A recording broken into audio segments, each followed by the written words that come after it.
pessoal, estamos novamente aqui no Fátima Saúde, no centro de Caxias, para falar sobre um tema que tem dominado o noticiário e tem dominado o nosso vocabulário, que é o coronavírus.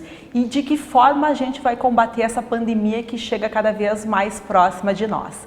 Para atualizar essas informações, a gente está aqui com dois médicos, o Dr. Luciano Gross, que é médico pneumologista, focado nessa área, e o Dr. Richard Saqueto, ele é médico do trabalho, né? É uma área também que merece muita atenção nesses tempos de retorno ao trabalho com flexibilizações. Então vamos começar com o Dr. Luciano. Primeiramente, uma boa tarde a vocês, bem-vindos e obrigada por estarem aqui. E o Dr. Luciano gostaria que nos apresentasse o panorama atual, então, a atualização sobre o cenário hoje de combate a essa pandemia. Então, eu acho que da semana passada para cá, Silvana, a coisa mais importante que a gente tem visto é a divulgação do estudo de distribuição populacional da doença no Rio Grande do Sul. Então, tivemos os dados nos últimos dias aí do estudo da Universidade Federal de Pelotas. Caxias contribuiu com 500 pessoas que foram testadas aleatoriamente de um universo de 4.500. E o que se viu? Que o nível de imunidade na população em geral está muito baixo, né? Em 4.000, um pouco mais de 4.300 exames, só se viu dois dos testados com imunidade presente. Isso nos permite uma série de inferências. Uma delas é essa postura de ficar em casa está funcionando. Por outro lado, não dá nenhum sinal de como que a gente deve conduzir daqui para frente. Esse é um problema, né? Porque a impressão que dá é que a gente parou, ficou esse tempo parado e a doença não circulou enormemente. Não sabemos em que momento isso vai acontecer. A previsão era que isso se desse agora depois da Páscoa. A gente continua com um número pequeno de casos, que continue assim. Nesse período a gente aprendeu uma série de coisas sobre a doença, sobre medicações, sobre diagnóstico, e agora já se começa com alguns controles se falar na volta. Mas não dá para arrefecer ainda esses cuidados? As orientações permanecem? Qual o meio termo entre o exagero e o bom senso hoje? Esses estudos que estão sendo conduzidos, eles vão ser muito importantes. Vai ter outro agora no fim do mês e com isso vai se tentar prever quanto que a nossa população está imunizada. Nesse momento foi pouco, sugerindo que houve pouca circulação do vírus, que é o que a gente está vendo, alguns locais, alguns nichos mais específicos em que a doença está acontecendo no Rio Grande do Sul. Isso nos traz algumas lições importantes, como eu disse, que o isolamento funciona, ou seja, as pessoas que têm maior risco e que não têm necessidade de sair de casa devem continuar limitando as suas atividades ao máximo. Ao mesmo tempo, mostra que talvez tenha que haver algum tipo de circulação das pessoas com controle para que a gente possa voltar a pensar então a vida normal. Então, a gente está vendo a indústria, por exemplo, retomando com 25% da capacidade instalada. Vai chegar a 50% a partir de segunda, então já em Caxias já é permitido esse contingente de 50%, tanto na indústria quanto na construção civil. Acho que a grande questão é que a gente está aprendendo a lidar com uma doença que a gente não conhecia e tem que ir meio por tentativa e erro, né? Tomara que essa volta não impacte significativamente, com isso a gente possa aumentar um pouco mais e ir aumentando progressivamente. De outro lado, se com esse retorno a doença começa a aparecer, a gente sempre tem a possibilidade de recuar um pouco, né? Eu acho que vai ser mais ou menos dessa forma que a gente vai estar lidando. Dr. Richard, um dos maiores desafios hoje das empresas é justamente como acolher esses funcionários na volta com as medidas todas de flexibilização, de higiene e, de certa forma, de isolamento ainda. Como é que as empresas podem fazer uma melhor gestão da saúde nesse momento tão crítico? Para nós entendermos assim, a questão da saúde ocupacional propriamente dita, ela não seria só uma questão de exigência legal, certo? O nosso trabalho, o nosso escopo é sempre promover o bem-estar dos funcionários, né? Tanto físico quanto mental, certo? Para a gente criar um ambiente de trabalho saudável e tranquilo para eles, né? Que eles tenham então uma boa produtividade, sejam felizes e sintam-se bem na empresa. Então, quando o funcionário retorna de um afastamento por uma questão de isolamento, é muito importante ter um acompanhamento, né? Ter um acompanhamento próximo, porque a pessoa, muitas vezes a gente acompanha, ela retorna até certo ponto assustada, porque ela lê muita coisa, ela recebe muitas informações, inclusive muitas informações inverídicas, inclusive. Então, o nosso foco é sempre procurar receber bem, orientar, né, manter os cuidados, porque não dá para recuar, né? Os cuidados têm que ser mantidos mesmo com abertura, aumento de fluxo de indústrias, comércio, assim por diante. Os cuidados têm que se manter e isso é imprescindível. Então, no retorno, a gente procura sempre orientar, mantendo os cuidados, mostrar que o ambiente de trabalho é um ambiente saudável para ele e que ele se sinta bem lá também. Nesse momento, na Serra, que conseguiu, então, reverter a decisão e pode voltar a atender o comércio, no caso, nessa sexta-feira, a indústria já vinha atendendo, assim como a construção civil e outros setores essenciais, mas com um contingente menor de trabalhadores, né, e respeitando uma série de limitações, né. Esse momento as empresas precisam pontuar muito bem como vão fazer esse trabalho, porque para cada setor há uma especificidade, né. O doutor Luciano também poderia contribuir com isso, de que forma é importante ressaltar essa segurança no trabalho nesse momento.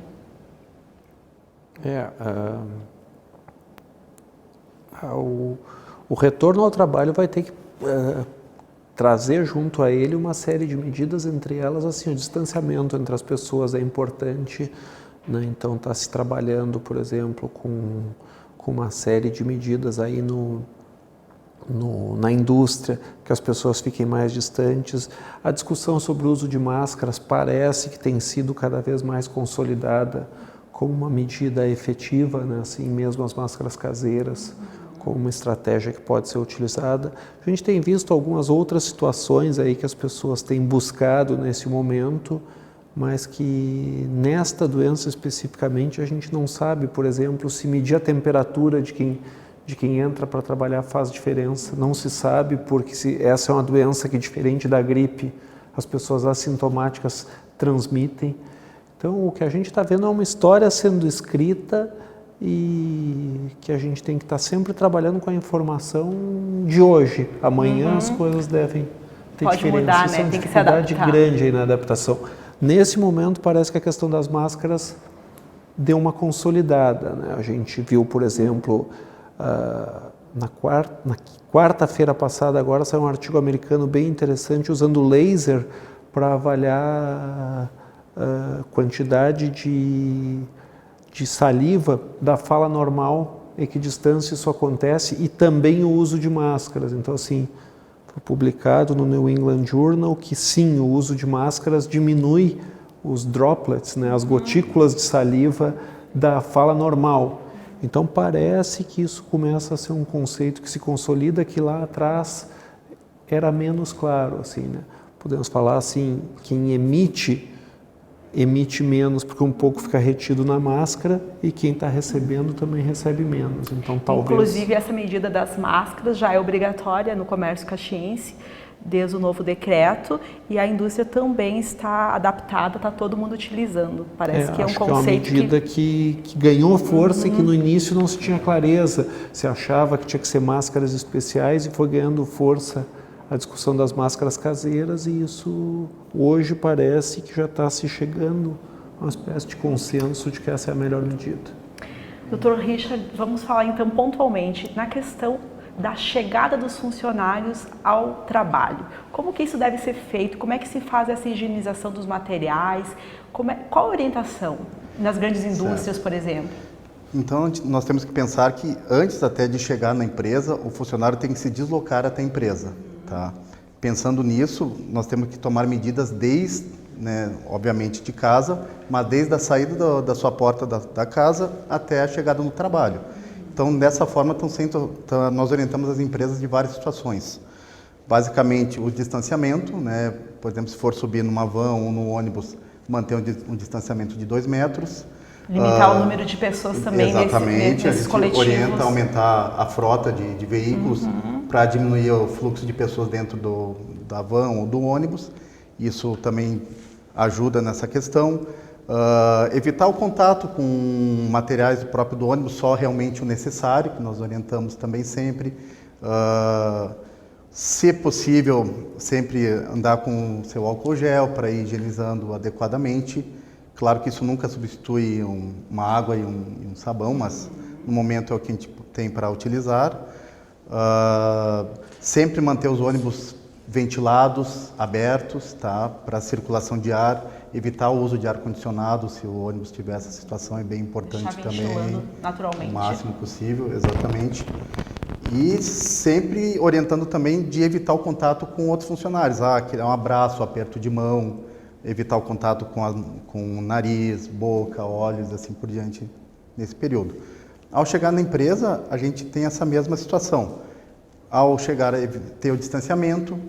Os postos de trabalho, nós estamos sempre orientando a procurar distanciar o máximo possível, né, quando tiver essa situação, para evitar esses contatos próximos. A higienização do próprio ambiente de trabalho com álcool também é muito importante. A higienização de pisos com água sanitária e assim por diante. Na parte administrativa, a limpeza de mouse, de teclado, né, o ambiente em si que tu tem contato é muito importante ter essa higienização. E as medidas coletivas que a gente também está orientando, já falando na parte administrativa, de cancelar viagens, né, postergar, evitar reuniões, evitar aglomerações, então sempre procurar, se tiver a possibilidade de fazer, em vez de ser presencial, fazer reuniões virtuais, né, tem que ter muito esse cuidado também. A questão dos refeitórios, de que forma que se deve atuar hoje? Então, nos refeitórios, a nossa orientação é sempre, primeiramente, procurar fazer um rodízio de horários de almoço, para a gente diminuir o fluxo de funcionários que vão se direcionar ao refeitório. Ao chegar lá, ou saindo do seu posto de trabalho, sempre higienizar as mãos com água e sabão.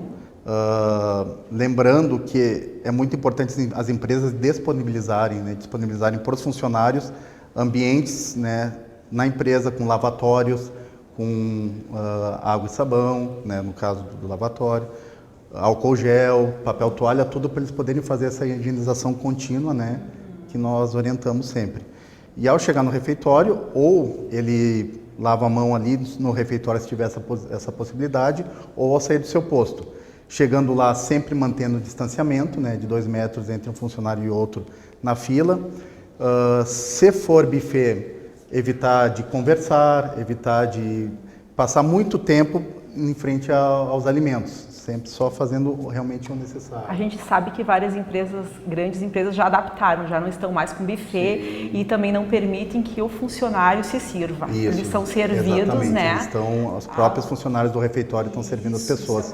Essa é a melhor medida. Se não tiver essa possibilidade, né, aí a pessoa, ao passar do buffet, que seja o mais breve possível, evitar conversas e até perda de tempo ali na frente. As mesas de refeitórios, a gente sempre orienta que com esse rodízio elas sejam mais espaçadas, as cadeiras mais espaçadas também, para nós evitarmos o contato próximo. E na saída também, mesma forma, higienizar as mãos, água, sabão e o álcool gel, e depois voltar ao seu posto. Eu gostaria que o Dr. Luciano falasse um pouquinho dessa etiqueta respiratória que se está falando hoje, que já existe esse termo. O que contempla essa etiqueta respiratória? Depois a gente volta aos cuidados, só para o Dr. Luciano poder inserir um pouquinho desses cuidados. A etiqueta respiratória que se fala é muito assim, né, da responsabilidade, principalmente com tosse, com espirro, assim, ó. Evitar o contato com outras pessoas, se for espirrar, tentar na medida do possível usar lenço de papel, se isso não for possível usar áreas mais recuadas, não espirrar na mão quando vai se usar. Também a etiqueta respiratória, isso que o Dr. Richard falava, né? Vai frequentar o refeitório, vai se alimentar, não fica falando próximo da comida, né?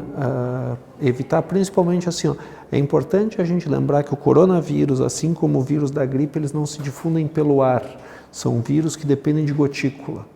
Então gotícula é saliva, é a fala normal que eventualmente sai dessa forma, é tosse, que às vezes assim, tem estudo hoje falando em até 9 metros quando a pessoa tosse de possibilidade. A gente que faz pneumologia, que faz espirometria, que inclui manobras forçadas, por exemplo, por 60 dias foi proibido no Brasil. Por quê? Porque ao soprar com força, isso vai gerar aerosol. E essa é a preocupação, é a gotícula líquida com o vírus, né? O vírus não viaja pelo ar, ele não voa, mas ele vai com gotícula. Então, cuidado. Tudo que envolve isso tem que ser cuidado, assim, não tossir próximo aos outros, proteger, se afastar um pouquinho sempre que possível. Perfeito, perfeito. Voltando então ao tema das empresas, Dr. Richard, a questão, após o trabalho, todas essas medidas de segurança, esses cuidados todos, aí está na hora de sair do trabalho e ir para casa. Como chegar em casa sabendo que a gente pode estar transportando esse vírus na nossa roupa, no nosso corpo, o uniforme, como é que se faz? Então, no retorno, mesma questão de transporte, também todos os cuidados que eu tinha falado antes, a gente tem que sempre ser mantidos, muito cuidado. Ao chegar em casa, antes de entrar em casa, retirar o sapato, certo? Porque ele também pode ser um vetor de transmissão. Retire o sapato. Ao entrar em casa, tem que delimitar, o interessante é uma área suja dentro de casa, que é aquela área onde tu vai chegar, tu vai retirar tua roupa, certo? E dali essa roupa ela tem que ser lavada e tu vai direto ao banho, certo? Evita contato com familiares, evita contato com manual com maçanetas, assim por diante, tomar todos esses cuidados. Chega ao banho, toma seu banho certinho. Saindo do banho, higienizar tudo que veio da rua. É celular, é chaves, né? Todos os materiais. O calçado, se puder passar um pano com água sanitária no solado dele, se for trazer ele para dentro. A higienização desses materiais todos com álcool, muito importante, certo? E a roupa, de preferência, lavada. E o uniforme se deixa na empresa? Aí sim, aí a empresa vai ter essa questão da lavagem, né, que eles têm os próprios serviços que já são preparados para isso. Isso a gente fala até muitas vezes da roupa que tu foi trabalhar também. Não necessariamente só o uniforme em si dentro do ambiente laboral, mas a roupa que tu chega, muitas vezes tu troca, essa roupa também tem que ser lavada, tem que ter todo esse cuidado. E o uniforme, quando fica na empresa, a empresa aí tem todo um serviço de lavanderia, tudo já preparado para isso. Da mesma forma, as máscaras de tecido, né? Como é que se procede essa questão da limpeza? Todo dia se lava? Como é que funciona? O ideal é que quem tem a máscara de tecido troque ela diariamente, né? Está sendo recomendado, por exemplo, que pode fazer essa higienização até durante o banho, eventualmente. Primeiro a higiene com água e sabão. Depois tem alguns grupos, tem algumas coisas que não são consensuais, mas sugere-se que deixar de molho em uma solução com água sanitária por cerca de 20 minutos seja uma coisa boa. E na medida do possível, se puder expor ao sol também, é uma coisa boa. E depois passar ferro. Passar ferro também, porque o vírus reage mal com o calor. Tem uma preocupação muito grande que está se tendo agora com a questão das máscaras descartáveis, né? Principalmente tanto com a eliminação da máscara descartável, da máscara cirúrgica, e também com como reaproveitar as máscaras mais sofisticadas, N95, mas em princípio isso está se sugerindo que seja reservada para o profissional de saúde, esse tipo de máscara, e que a comunidade em geral use a máscara de tecido. Mas o descarte? O descarte parece ser um problema. Ontem houve uma proposta que eu vi de que se use alguma identificação do saco de lixo com cores especiais, né, porque está se vendo, por exemplo, com trabalhadores de reciclagem, um problema, que é o trabalhador fica exposto a uma máscara que foi retirada e colocada no lixo e vai para o lixo comum. Então são problemas que a gente também está se deparando com eles e tentando realizar. Ontem houve uma proposta que se tenha sacos de lixo coloridos específicos para essas máscaras, da mesma forma que a gente, por exemplo, quem usa medicações com agulhas tem que ter acondicionar de forma diferente esse lixo.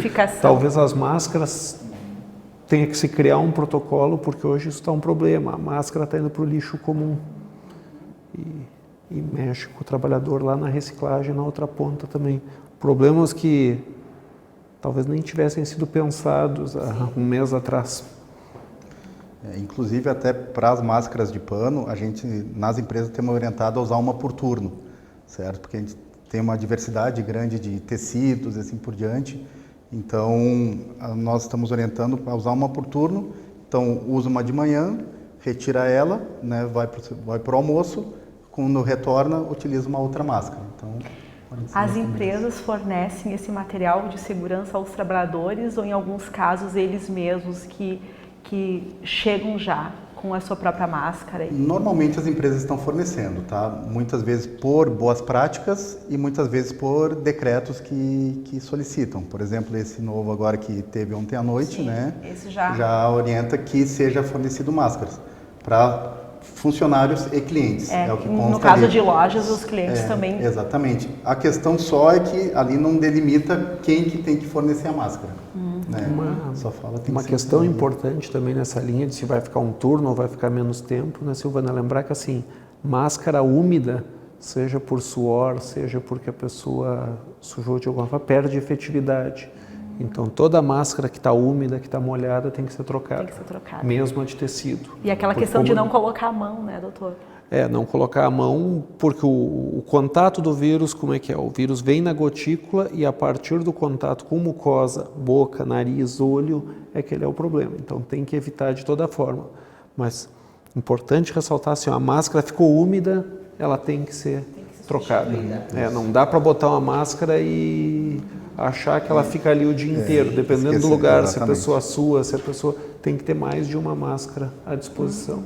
Doutor Luciano, e nesse momento de tanta preocupação, você tem recebido um número maior de pacientes, de pessoas preocupadas com a questão respiratória? Como é que está essa preocupação das pessoas, esse ingrediente psicológico que essa doença impõe? Esse é um fenômeno que a gente está vendo, assim, quem está tentando manter o atendimento um pouco mais usual, assim, a gente tem recebido um volume muito grande de pessoas, tanto para buscar uma posição de afastamento do trabalho, às vezes até meio forçada. Por exemplo, todos os dados sobre o coronavírus não mostram que a asma leve compensada é um fator de descompensação.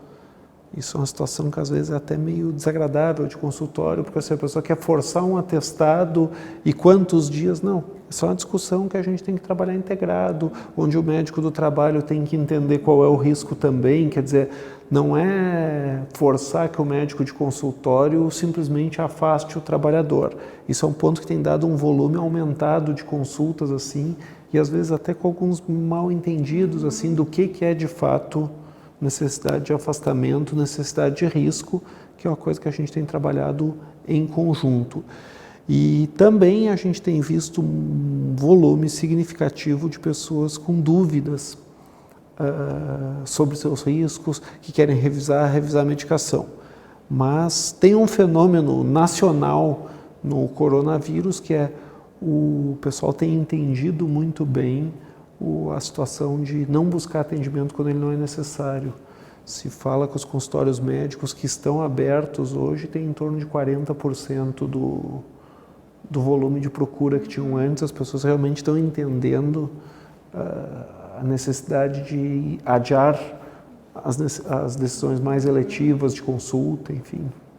Até aqui tem funcionado. Inclusive essa questão que o Dr. Luciano levantou referente à questão de asma, isso a gente foi descobrindo com o passar do tempo, né? Porque nós recebemos boletins do Ministério da Saúde atualizados, né? E no início entendia-se que a asma, independente da situação, tinha que afastar. E agora a gente está vendo que a asma ela tem que estar em uma situação mais descompensada, uma asma mais grave para necessitar o afastamento. Isso tudo a gente vai descobrindo conforme nós vamos conhecendo um pouco mais a doença, né? E a gente está... Tudo é muita novidade, né? Então nós estamos descobrindo muitas coisas.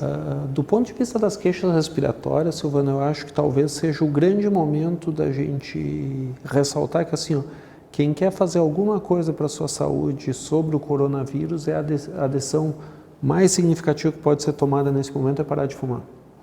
Essa é uma decisão importante, quer dizer, já tem uma rotina alterada, a pessoa já vai ter outras possibilidades de ter menos momentos que ela relaciona com o hábito de fumar e, sem dúvida, assim, é a medida de prevenção individual mais importante, assim, ó. O uso de máscaras vai ter um efeito coletivo de prevenção, mas individualmente é não fumar, é diminuir a inflamação de via aérea, é diminuir o risco da doença pulmonar crônica e das complicações, assim. Então, acho que é um momento de fazer um movimento para parar de fumar quem ainda está fumando. Bom desafio nesse momento. Eu gostaria que vocês fizessem as últimas considerações, então, em relação especificamente a esse tema saúde e empresa e toda essa engrenagem que ela está interligada, envolve poder público, empresas, planos de saúde, médicos, empresários e trabalhadores, né? Tá tudo muito interligado e muito na incerteza ainda. O que dá para dizer a mais em relação a isso? Eu acho que a coisa mais importante que se vê é que, assim, o que se criou nos últimos tempos no Brasil, um falso conflito entre proteção individual e a questão econômica. Quer dizer, ou a gente protege as pessoas e a economia vai quebrar e nós vamos passar fome, ou as pessoas vão morrer porque vão voltar a trabalhar. Né? O que a gente está vendo é que, assim, ó, que as coisas dificilmente ficam nos extremos das duas opções, que a gente vai ter que fazer algumas concessões, voltar a trabalhar com uma série de cuidados e, ao mesmo tempo, com uma proteção. Talvez a grande lição que o coronavírus nos deixa é que a gente vai sair desse momento diferente do que a gente entrou numa série de relações. Mas principalmente assim, quem está listado nos principais grupos de risco, quem tem doença crônica, evitar perder o foco na atividade de trabalho. O cara vai trabalhar, vai lá, trabalha e volta para sua casa e podendo ficar mais recolhido que fique, porque assim, não tem imunidade persistente ainda na população, o risco existe. Então, se precisa retomar a atividade econômica, que se faça isso, mas assim, não é porque o comércio vai estar aberto, por exemplo, que todos nós temos que passar o domingo no shopping. Né? Quem tem necessidade de trabalhar, vai trabalhar, quem tem necessidade de fazer compras, vai fazer compras, mas assim, evitar principalmente os passeios nesse momento. Ainda é importante reduzir mobilidade social. Lembrando que a meta lá atrás era reduzir a metade, que a gente fizesse 50% a menos de atividade de rua do que a gente já fazia. Isso permanece. Sim. Dá para trabalhar? Dá, mas assim, terminou de trabalhar, vai para casa. Sabe? Não vamos ficar... Não dá ainda para relaxar, não dá. Porque não tem imunidade circulando na população. Doutor Luciano, a questão de como Fátima Saúde está preparado para esse momento, acho que é bom ressaltar a questão do atendimento domiciliar para os grupos de risco. Como é que está no momento esse cenário de acolhimento? A gente continua trabalhando com duas coisas principais assim, né? Uma que é as pessoas que entram em contato com a gente, que a gente está orientando, que se possível o primeiro contato seja de telemonitoramento para tirar dúvidas, tem profissionais de saúde envolvidos nisso. Além disso, a gente está listando na nossa carteira de beneficiários pacientes que a gente identifica como tendo fator de risco, ou porque foi listado uma doença crônica, ou até por idade, está fazendo busca ativa. Para essas duas populações, sempre que possível, a gente tem tentado fazer o atendimento em casa, né? Deslocando uma equipe com um carro, com um médico, para atender em casa, para que não venham aos setores de emergência. Quando é preciso vir, a gente mantém todas as equipes aqui, a gente mostrou numa outra live como a gente está trabalhando, como está diferenciando o paciente com sintoma respiratório do sem sintoma respiratório para ter toda essa proteção no atendimento. Então a gente pode dizer que a gente está tentando levar 3 níveis. Primeiro faz o contato, se der a gente vai atender o paciente, o beneficiário em casa. Não deu para atender em casa, ele vai ser atendido no centro integrado, deixando o hospital como a última alternativa, porque é o local onde potencialmente tem mais risco de contaminação, são as emergências. E as pessoas que não têm plano de saúde, como é que elas devem proceder em casos, né, de se sentirem mal? Da mesma forma que no sistema privado, assim, a gente tem que tentar esse escalonamento do serviço, essa progressão. Então, o primeiro atendimento, sempre que possível, não sendo uma emergência, tem que ser em rede básica de saúde. Tem alguns projetos na cidade de informações, de monitoramento, né? A Universidade de Caxias do Sul, por exemplo, está com um projeto em andamento com acadêmicos, com orientações por telefone que é acessível para a população em geral. Então, tentar um acesso por telefone e, na sequência, buscar primeiro a UBS, reservando as emergências e o PA 24 horas para os casos realmente de emergência, né? Isso é o que a gente está sugerindo. Inclusive tem um aplicativo do Ministério da Saúde, onde tem um questionário básico que a pessoa responde e já ali também já orienta se tem que buscar um auxílio, se tem que... Ali já dá todas as diretrizes. E também tem o Disque Saúde lá, o 136 também, que faz esse tipo de atendimento dessas orientações. Mas o aplicativo ele é bem dinâmico, assim, bem didático. Perfeito. E auxilia bastante. Dr. Richard, alguma consideração a mais em relação a esse tema? Então, referente basicamente às empresas, nós como Fátima, nós estamos sempre buscando auxiliar elas, dando um suporte. Claro que em virtude da questão da ética médica, nós temos algumas restrições de informações que nós passamos. Entretanto, estamos sempre orientando da melhor forma possível. Tanto por questões, como eu tinha falado no início, de exigências legais, de decretos que nós temos que cumprir e seguir, e ao mesmo tempo oferecendo boas práticas para as empresas. E sempre com a nossa experiência no dia a dia, a gente procura facilitar que o funcionário, se precisar afastar, afaste, quando retornar, seja muito bem-vindo também no seu regresso à empresa, mas o importante sempre é, como que eu posso dizer, é a questão de auxiliar o melhor possível para o nosso cliente ficar satisfeito, né? Isso é importantíssimo. Perfeito. Então, a gente, em nome do Fátima Saúde, agradeço aqui a presença do Dr. Luciano, que sempre está aqui conosco, nos esclarecendo, Dr. Richard, que tem um desafio bastante grande agora, nesse retorno dos trabalhadores às empresas de forma progressiva, né? Aos beneficiários do Fátima Saúde, que contatem-nos pelo telemonitoramento. O telefone vai ficar aqui na tela, para vocês verem. Em meu nome também, Silvana Toasa, jornalista, agradeço a audiência de vocês mais uma vez por terem nos acompanhado nesse momento e até breve.